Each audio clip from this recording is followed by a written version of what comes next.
Telugu flame క్షణక్షణం ఆనంద వీక్షణం. Telugu serials కు సంబంధించిన అప్డేట్స్ ఎప్పటికప్పుడు మీ వరకు రావడానికి తెలుగు ఫ్లేమ్ ఛానల్ ని సబ్స్క్రైబ్ చేసి పక్కనే ఉన్న బెల్ ఐకాన్ ని యాక్టివేట్ చేయండి. ప్రేమ ఎంత మధురం సీరియల్లో అను ఆర్యాలు గౌరీ శంకర్లుగా ప్రవేశపెట్టిన వైనం చాలా బాగుంది. ఈ తరుణంలో యాదగిరి క్యారెక్టర్ ని కథలో ప్రవేశపెట్టారు.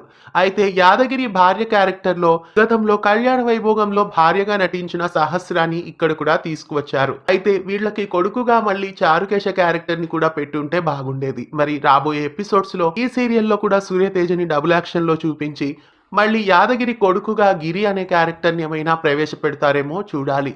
కళ్యాణ వైభోగం సీరియల్లో చారి అలాగే చారుకేశ క్యారెక్టర్స్ చాలా హైలైట్ అయ్యాయి కాబట్టి ఇక్కడ కూడా యాదగిరి క్యారెక్టర్ కి మళ్ళీ డ్యూయల్ రోల్ ని పెట్టే ఛాన్సెస్ కనిపిస్తున్నాయి. కళ్యాణ వైభోగం సీరియల్లో చారుకేశ క్యారెక్టర్ ని మళ్ళీ ఇందులో కూడా తీసుకువస్తే ఎలా ఉంటుందని మీరు అనుకుంటున్నారో కామెంట్స్ లో తెలియజేయండి. ఇలాంటి మరెన్నో అప్డేట్స్ ఎప్పటికప్పుడు తెలుసుకోవడానికి ఛానల్ ని సబ్స్క్రైబ్ చేసి పక్కనే ఉన్న బెల్ ఐకాన్ ని యాక్టివేట్ చేయండి.